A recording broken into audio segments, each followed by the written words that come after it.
So what I want to talk about today is how the physical world and the digital world are moving closer and closer together.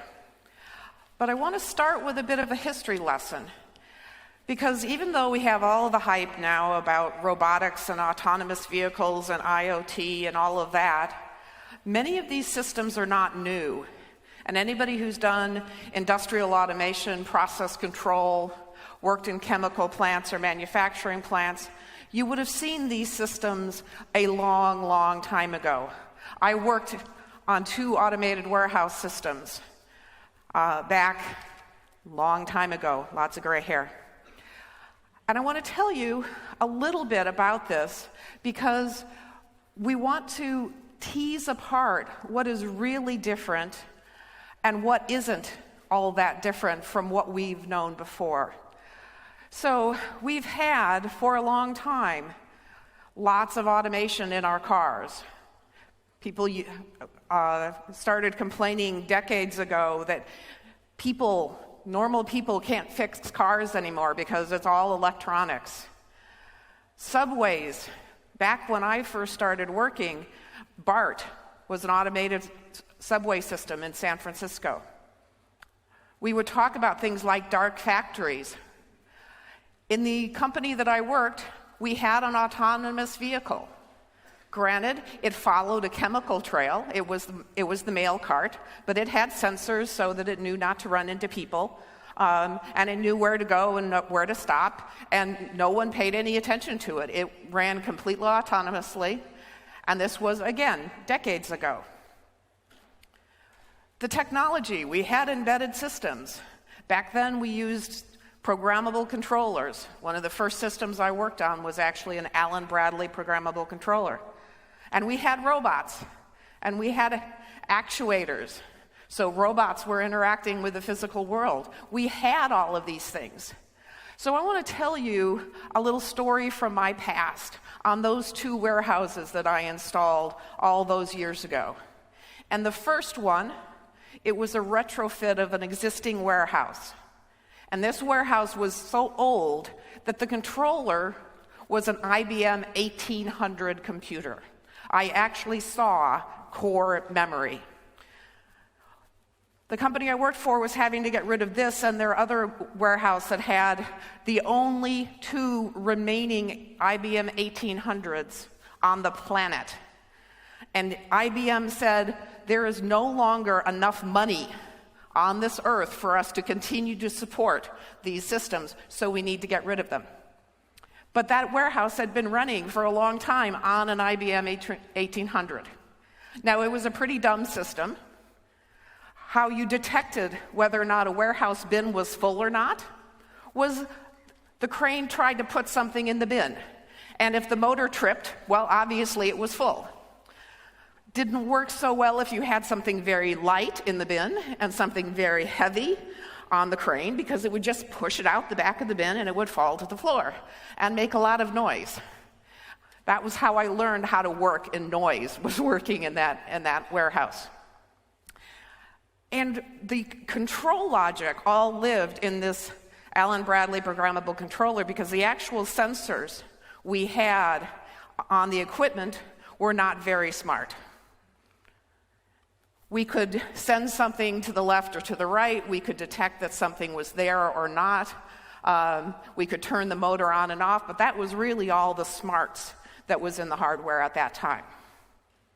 The second warehouse I worked on for the same company was for a new factory. And so this was brand new warehouse technology. It was great. We had sensors in the bins that would detect whether something was in there or not. Communicating with the crane was completely different, because instead of having to give step-by-step instructions, lift, extend, retract, resettle, we just said, insert load, and it would do it because it had lots more smarts in it. Much more modern technology. But it was still a relatively dumb system. It was still very self-contained. A lot of the stuff was still hardwired, but it was a much more intelligent warehouse than it was before.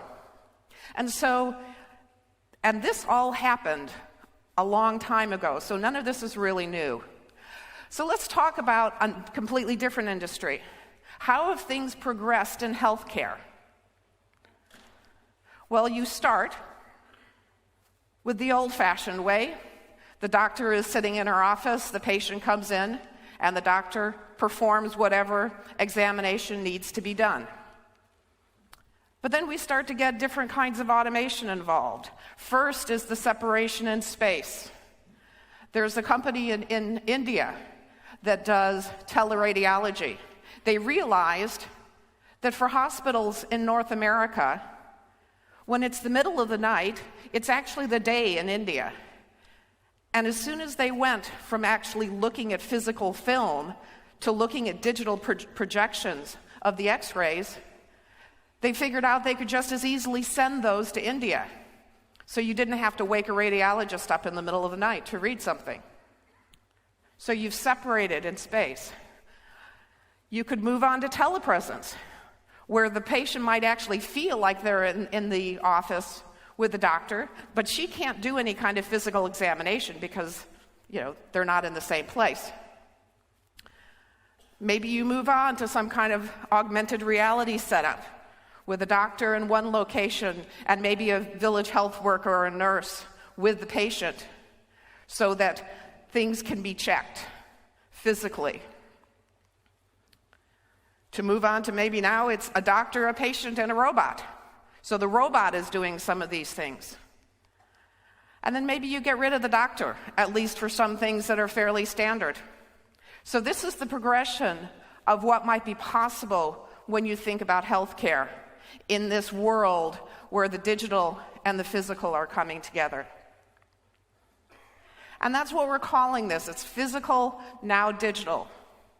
And we want to talk about why those lines are blurring, what is possible because those lines are blurring, and what are the things that we have to think about because those lines are blurring. So this is a quote from one of the IoT pioneers. IoT is basically computation and data communication embedded in and distributed through our entire environment. This is not just isolated systems anymore. This is not just a sensor network somewhere. Computation and communication is embedded and distributed through our entire environment. That's the scope of what we are beginning to look at. So where is the difference now from when I started in this? I think one of the most important aspects of this is our digital model of the world is so much better. It has such higher fidelity. The digital model that we had of that warehouse was very simple. It had to be. We got really excited when they told us, we found it in the budget, you get to have 16K of memory, not 8. That tells you how long ago it was. And so our model of that warehouse was very simple.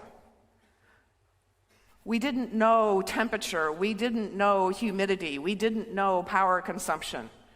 We had a very primitive model of that warehouse, even with the more sophisticated equipment. We have increased flexibility in altering the physical world from the digital world. And this is related to that first point. You wouldn't want a robot manipulating a person unless you knew that you had a very precise model of exactly what that robot was doing, where that robot was going to be probing. Same thing with precision welding. Those robots can be much better at their job simply because we have a better model and we have better control systems. So we now have increasing ability to manipulate the physical world from the digital world. And we're thinking much more creatively about how systems interact with each other, how humans interact with systems, and how the world interacts with systems. We've got voice, we've got touch and gesture. We have a much richer set of tools to communicate. We've got improved feedback loops. We can get information from the world more quickly. And this last point is also very important. The edges, if you will, the warehouse that I worked on, that was pretty dumb equipment. Even the really advanced equipment was still pretty dumb. It was very much a hub and spoke model. You had the control system and it talked individually to all the different pieces. And there was no interaction between any of the things around the edges. Whereas now we have the ability for those different things that are in this world to interact with each other, to exchange messages, to control each other. So there's increased autonomy for the things themselves, and also their ability to collaborate within the ecosystem of things that they have. This is a significant difference that vastly increases what you can actually do with these systems. So what's made this possible? Why are things so different now than they were before? One part is Moore's Law.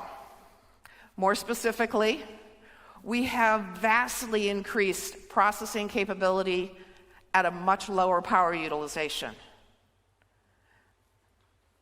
Even though the computer that we replaced was massive, and we replaced it with a PDP 1124 that the rack was about that wide and that tall, it still wasn't anywhere near as powerful as what everybody's carrying around in their pockets now. And the power utilization has been significantly improved. And you can get this increased processing capability at significantly lower cost than you could before. So you can imagine spreading these high-performance devices much more broadly simply because they don't cost as much. Ubiquitous and improved communication infrastructure. As I said, in that warehouse, we basically had hard wires to all of the things that we were communicating with. Now we have satellite communication, we have wireless, we have Bluetooth, we have ... We've got a communication infrastructure that allows these different parts of that system to communicate with each other and collaborate with each other. That simply wasn't possible. You couldn't do all of those physical point-to-point connections. Cloud computing. I think this one is a little iffy.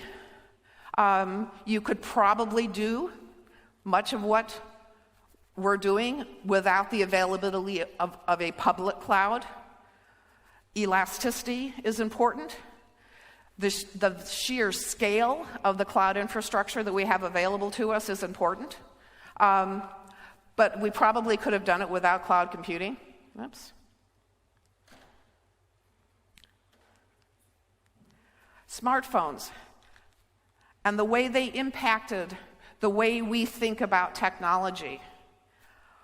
We are much more comfortable now than even 20 years ago with thinking about things like instrumentation on our bodies.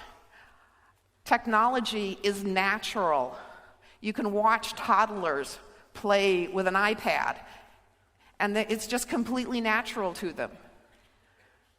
For many people who are older, technology is a mystery. And so our ability to start to bring technology into our lives, into our homes, in part was made possible by the smartphone. Distributed computing techniques. Now this is where I get to sound like an old crotchety professor again. This is nothing new. Back when I was in graduate school, we had an entire curriculum around distributed computing. Everybody talked about problems like you can't really know if two things happen at the same time in a distributed system. How do you actually negotiate amongst multiple systems, particularly when you have unreliable communication? We're getting back into that world just at a massive scale. We have far more nodes in our distributed systems in this new world than the ones that we talked about when I was studying this. But unfortunately, we also have a generation of software engineers who never had to think about the fact that maybe a call to a service would fail. What do you do in that situation? So we've got some re-education to do within our industry. So what kinds of things might we see? What kinds of things are we already seeing as a result of the blurring of these lines? Well, there's a continuum that I want to talk about. Not too long ago, we were actually talking about quantified self, and now that is even morphed into smart self. I strongly suspect there are a lot of people in this audience who have some kind of step tracker or other activity monitor. This one is relatively new for me, has a unique feature. It detects activity, both walking and swimming, and it is decided when I give a talk that I'm actually swimming. I guess I move my arms around too much. But it's not just step trackers and activity monitors. These things have goals and badges. You have other devices that are doing things like measuring the percentage of oxygen saturation in your blood and tissues. So we're getting more and more of these devices. There's been some radical innovation on tracking for people with diseases like diabetes, where they don't have to do everything at their doctor's office, and they don't even necessarily have to keep pricking themselves in the finger every day. So we're looking at more and more devices that allow us to understand our own health and well-being. And sometimes these communicate with our doctors, sometimes they don't. But we can use this not just to keep track of what's happening, but actually to monitor and adjust. The goal of these things is to make you walk more. And so they send you these little things. Oh, you're only 1,000 steps away from your goal, to try to get you motivated. We're still trying to figure out the psychology of that, because studies have shown that people are not terribly motivated from that, except if it's, oh, you're only 100 steps from your goal. Nobody's going to go out and try to do 1,000. Smart home. The movement into the home. Smart business or factory. How is this different from the world that we lived in before? Smart infrastructure. Most people have heard about smart grid, but there's a whole lot more to it than just the smart grid. And of course, a smart city that we're experimenting with. And overall, a smart ecosystem. So I've covered some of this already. Health monitors, activity monitors, entertainment. We're carrying around our entertainment with us now. I remember in the early days of the iPhone, and people were complaining bitterly because they couldn't listen to music and do anything else because they hadn't, when they first released it, it didn't have the ability to do work and entertain yourself at the same time. Organizational support, where you have all of these systems and it detects where you are, and it sees that you have a dinner engagement, and it's going to tell you, well, maybe you ought to leave now because Google tells me that there's a wreck on the interstate, so it's going to take you longer to get to your appointment. Or you're going to be in a particular city and your favorite band is performing. It can help with chores. Specifically, it can also start to think about how it's going to adapt to you and how it's going to predict your needs. So if it detects 3 times you go to Chicago and you always eat at the same restaurant, it will begin to predict that you, in fact, will probably go to that restaurant again. Or when you go to a particular place, you like to go to the movies, and so it will send you the list of the movies that are available, and maybe even try to recommend one for you. So these systems are not just monitoring, but they are tracking and they are trying to predict okay, well, how can I be of help to you? How can I be of more help to you based on what I know you've done in the past? Smart home. Power consumption. One of the guys I work with has written a program that monitors his various appliances. So when he's away, he can see what's happening with the power consumption in his house. And he's added some things so that, if he finds he's going to be away longer than he thought, he'll turn off some of his appliances so that he reduces his power consumption. Security. We've got cameras everywhere. There's been a lot in the news lately about the Chinese government and how they're using many of the security cameras to start to track where people are going. Remote monitoring. A colleague of mine, Neil Ford, has one of those magic doorbells that if somebody rings his doorbell, he can look and see who's at his door.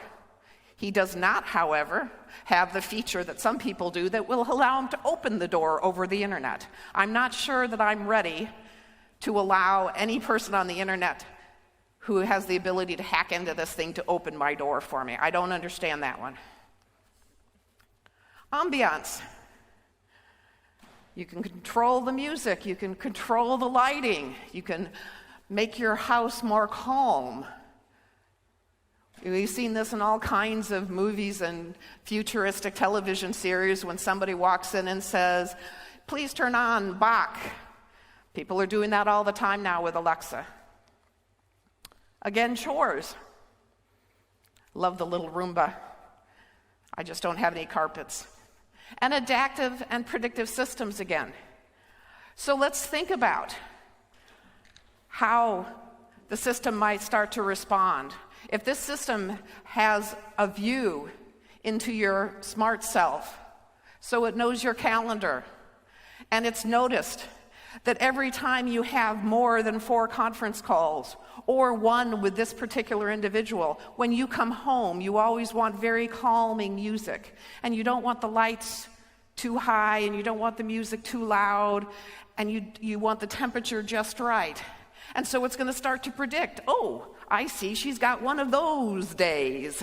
And so I don't even have to say when I get home, please put on the calming music, because I open the door, it detects I'm there, and the lights go to their nice calming hue, and my nice calming music comes out, because it's figured out that that's most likely what I'm going to want.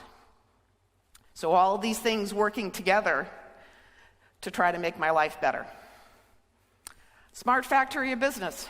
Supply chain replenishment is a big one. Effective supply chain has an enormous impact on how many businesses operate. Security and remote monitoring. Again, this is nothing new, but it's getting more sophisticated.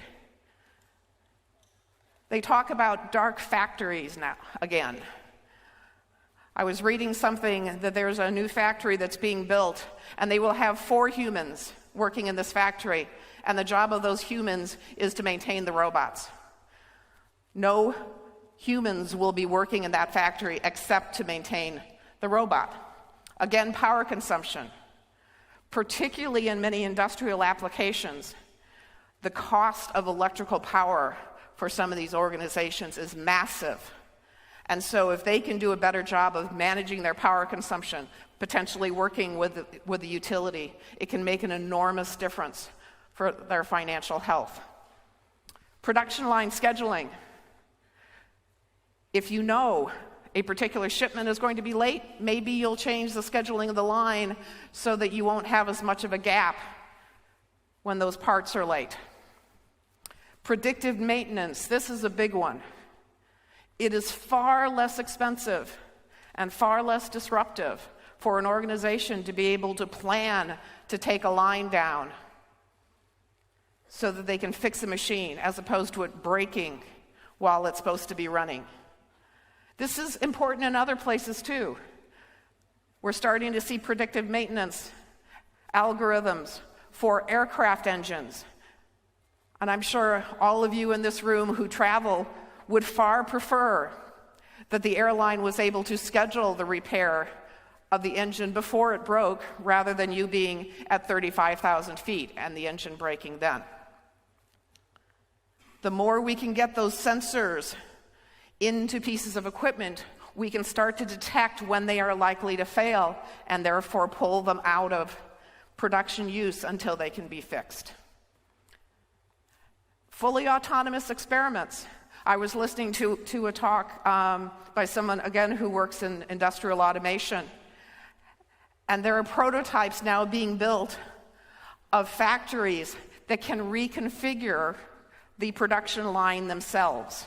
They can change the way they work together to produce goods without a person being involved. They know what their interface is to the other parts of the system. They know what they need to achieve, and a higher level control system knows what the overall goals for the factory is and will reconfigure the behavior of the line without a person getting involved.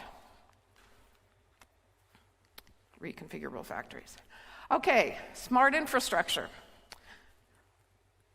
Smart power grid, that's an obvious one, but other utilities as well. There was a funny story that I heard when I was working in London. And apparently the London utility, the water company, actually tried to predict when the halftime was going to be for all the World Cup soccer games, because they had to reconfigure the flow of water. What does everybody do at halftime? They needed to make sure they had enough water to fill the toilets. So that was even a while ago. People did a lot of that. We can do more of that automatically. Again, security and remote monitoring, traffic monitoring, for example. How are the roads doing? Taken in conjunction with something like autonomous vehicles, they could actually start to route people around congestion points. More of this adaptive and predictive actions. If you know when the factory lets out and they still have enough people to affect the traffic patterns, maybe you're going to route other people different directions so that the workers in a particular place can get home and not affect traffic in other places. Smart city, traffic control, much the same as smart infrastructure. Service delivery. How might I make provision within my city to start to deliver goods? We would need interaction between the smart self, potentially the smart house, and the smart business. Power consumption again, urban infrastructure, predictive maintenance, and adaptive services. So the smart city is taking all of the things that we've talked about previously and just upping it in scale. But the smart ecosystem that we're talking about is the collective of this. It's starting to think about what can we achieve if we have sensors everywhere, if we have actuators that are actually able to manipulate the physical environment and then get feedback back into the model to see, did the action that I took result in the outcome that I expected? So how do we do these things? For this ecosystem to work, we need open standards and protocols. And we kind of went off in a bad direction here. Many of the device manufacturers said, I want to have a closed network, I want to have a proprietary protocol, so if you're going to buy my thermostat, you have to buy my doorbell and my light bulbs and my refrigerator and everything else. Ultimately, that model is going to break because it just can't scale to what we need. If you're talking about an entire city, if you're talking about an entire country, one manufacturer is not going to be able to supply it all. Obviously, distributed computing techniques. We're going to have to program these devices differently. We're going to have to think about different kinds of architectures, streaming architectures, event-driven architectures, the magic buzzword, microservices.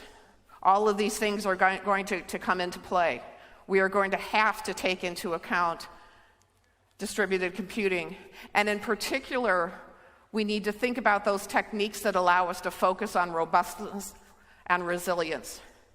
Because at this scale, the probability that everything will work all of the time is 0. Technically, it's vanishingly small. It is, of course, possible that there will be a minute in time when everything is up, but you have to assume that things are going to break. And so we are going to have to start architecting our systems and designing our systems so that they can work with pieces missing. The way it's been described by some is if I have one part of my system that failed, then my entire system has one less feature. It just doesn't operate in quite the same way, but it still fulfills its basic function. And when you start to think about this technology going into traffic control and autonomous vehicles and control of the power grid, you want to make sure that those systems are resilient. And so we need to focus much more than we have in the past on graceful degradation of systems. Continued improvements in data engineering. We're going to have massive amounts of data. And that's massive on top of what we already have.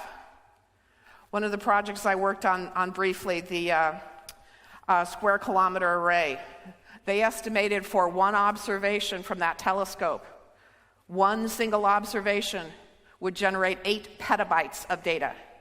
And observations generally last on the order of an hour or so.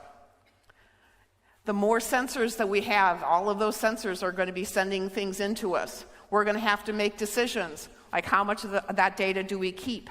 How worried are we if we lose one piece of data? If you've got a temperature sensor that's sending you temperatures every 15 seconds, you probably don't mind too much if you miss one or two. If you're getting positional telemetry data for something, you might mind a whole lot more if you lost one of those. So we're going to have to think about how we handle all of this data in real time and focus our attention in the places where we, in fact, do care when we lose a message. In addition, improvements in AI and machine learning. For us to be able to do much of this adaptation and prediction, we're going to have models that understand what these things are telling us. How does it know that I'm terribly grumpy if I have in excess of 6 hours of calls in a given day? Where is that data coming from? We've made massive strides over the last few years in the models that are available, in large part simply because of the sheer processing power that we now have available to us. We can throw much larger data sets of these algorithms than we ever could before, and the algorithms and the models themselves can be much more complex than they could before. We're also going to see a lot more collaboration between hardware and software, and design and usability and measurement. One of the things I think that this is really going to do for our industry, probably most of you were trained as software people. And as software people, we look at a problem and we come up with a software solution because that's what's in our toolbox. We're going to need more people who think more broadly than that when they look at a problem and don't just think of a software solution, but potentially think of a combination hardware-software solution. I know a lot of computer and electrical engineers who think that way. Some problems can be solved in software, but would be solved much more effectively by sticking some sensors out there, or maybe an actuator or something like that. So we need to think more, not just about software and software design, but hardware. And we're going to think about how people are going to interact with these systems, because computation and technology is going to be even more ubiquitous, and we want to make sure that the quality of a life that we humans all have isn't degraded by the way we have to interact with this technology. We don't want to be scared of it. We don't want to be freaked out by it. It's supposed to be helpful. And we've got a whole field that right now has been focused primarily in the video game industry of how do you construct a virtual world, an artificial world? What should these worlds look like? How can we make these worlds places that people want to interact? How can we design these worlds so that the collaboration that needs to happen in them isn't hindered? And this is going to take visual designers, but also probably choreographers and storytellers who can understand how to script interactions potentially. And particularly if you're in a mixed reality, thinking about the choreography, how all of the avatars are moving around. This is going to be a fascinating collaboration between technologists and much more artistic people.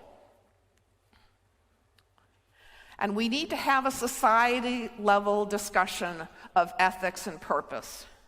I read an interesting survey about autonomous vehicles, and the poll addressed two different questions. The first question was, do you think manufacturers of autonomous vehicles should make them so that they value the life of the pedestrian over the life of the passenger or not? And everybody said to that question, we think the auto manufacturers should value the life of the pedestrian. Second question, would you buy a car that valued the life of the pedestrian over the life of the passenger? And everybody said they wanted to buy a car that valued the life of the passenger over the life of the pedestrian. We are still very conflicted about how we see this technology. And one of our responsibilities as technologists is to help make policymakers, politicians, decision makers aware of these issues and help them understand how we need to start putting in place whatever frameworks that allow us to have these artificial worlds. I was feeling particularly depressed one day, and we were doing one of these headlines from the future exercises, thinking about, artificial worlds and artificial intelligence. And the first headline that popped into my mind was, "Millionth person commits suicide in virtual world." There are all kinds of ways this can go wrong, and we need to think about that. And obviously, more complex systems thinking. The systems and their components, when you have sensors, when you have actuators, when you have this massive amount of compute going on, we are going to have to up our game in how we think about emergent properties of systems and how we think about what is going to happen when we deploy all this technology. Okay, so what are some of the risks? Robots take over the world. Terminator. We're certainly going to see an increased centralization of data and control. One of the scarier things I hear about from time to time is some of these discussions on prototypes for smart cities. And you've got the device manufacturers talking about, I will give you all of the hardware you need for your smart city. Just give me the data. Would be nice if the citizens could be involved in that decision making as well. Humans can't keep it all straight or can't keep up. This is, again, a variant of robots take over the world. But think about it. Think about how much more quickly computers can do things. Brute force, even with chess a long time ago, could beat a lot of people. We now have computers that can beat the Go champion. And that's not because of just compute, but it's the fact that they can do everything so much faster, they can look at far more scenarios. So what happens when we can't keep up with what they're doing? What happens if we don't understand what it is that they're doing and how they're making decisions? Machine speed feedback loops and failure modes. There's an investment company that no longer exists in North America because they got into a vicious trading cycle as a result of a failure to use continuous delivery and deploy the same piece of software across all of their computer systems. And it bankrupted the firm in minutes because we are now in the era of machine speed feedback loops, not ones that are modulated by the speed at which humans interact. Data privacy, I think that one's obvious. But data ownership as well. One of the interesting things about the advent of GDPR is the sense in which we are now having the conversation about who actually owns my data, who owns the data about me. The kind of data that's going to be available in this new world is so much more comprehensive than what's available right now. So we need to have this data ownership. Certainly the potential exists for increased economic inequality. We also have an increased exposure to hardware failures unless we mitigate them properly. So that goes back to that robustness and resilience. The more things that are under automated control, the more things that don't work if the machine fails. I remember when I lived in Florida, the first bad hurricane that I experienced, none of my neighbors could get their cars out of their garage because they forgot how to work the manual key, and they all had electric garage door openers.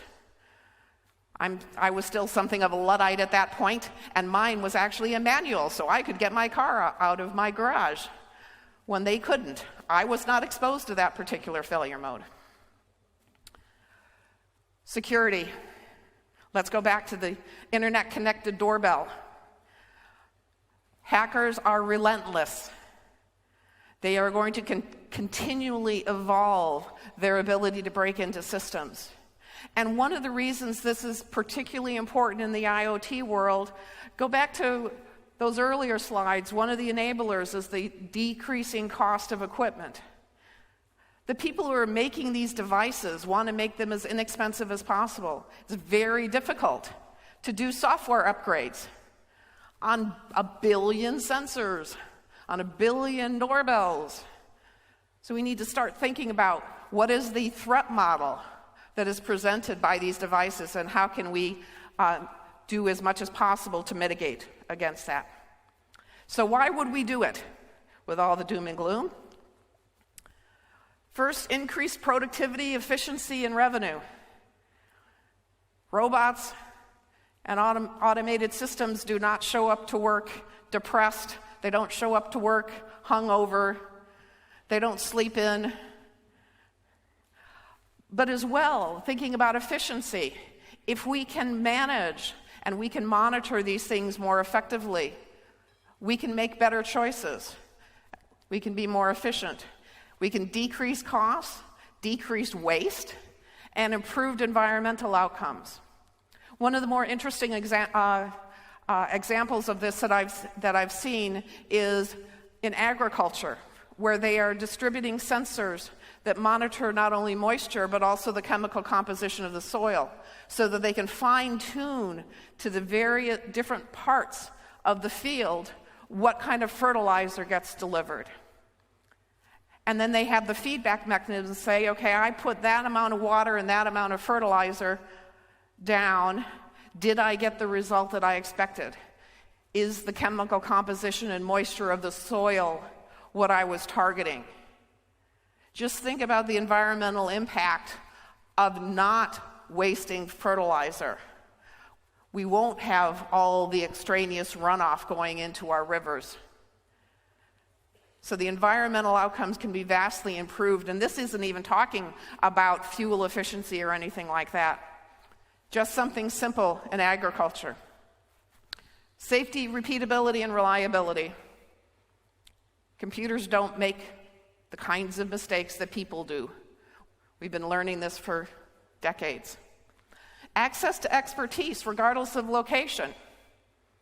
The ability for a doctor sitting in Chicago who's a specialist to treat someone sitting in Sierra Leone.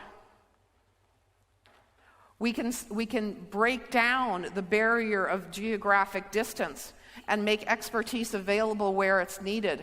A more concrete example, I was on a flight about a year ago, and we landed at the very first airport that you get to that was big enough for the jet after crossing the Atlantic because we had had a hydraulic failure. And there was nobody in that little Canadian town that knew how to fix our airplane. They had a mechanic at the airport, obviously, but he wasn't a specialist in that system.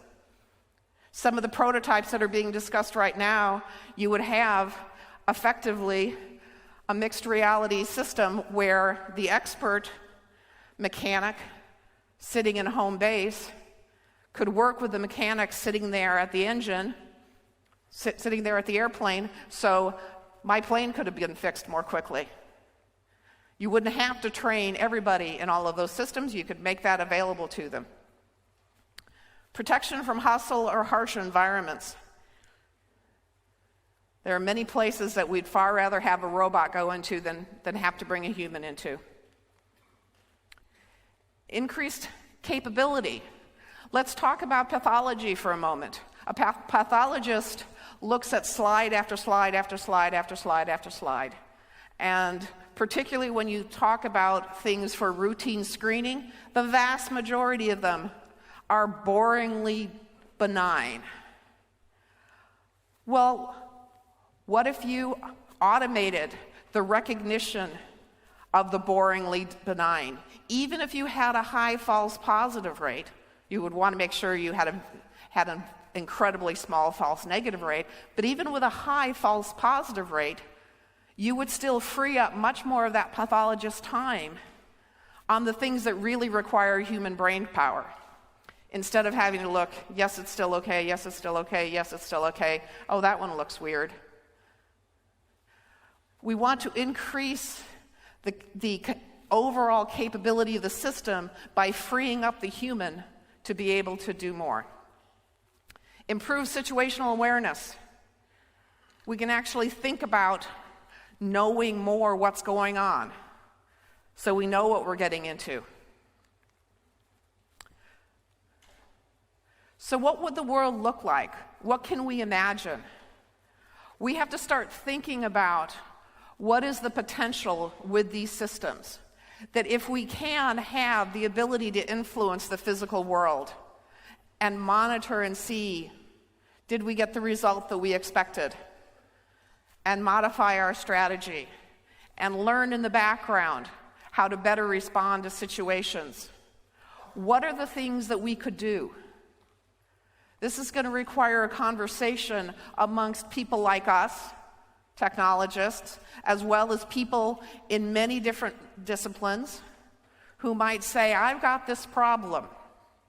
How can we solve this problem? How can we more effectively deal with these issues? What can we do to improve environmental outcomes? What can we do? What can we make possible? And then what are our responsibilities? And first and foremost, our responsibility is to help people understand what's possible. And secondly, what the actual risks are. When you think about some of the systems that we're building right now, we are building systems that we don't understand how they work. If we can't understand them, and we're the experts, how are our decision makers going to be able to understand how to deal with those things? So our responsibility as technologists is to help them understand that risk, as well as to see the potential. When we continue to blur that line between the physical and the digital, it is going to have economic implications. It's going to have societal implications. It's going to have physical and sociological ramifications. We need to be having that conversation as a collective. This is not a conversation just for technologists, but we have to be in the room.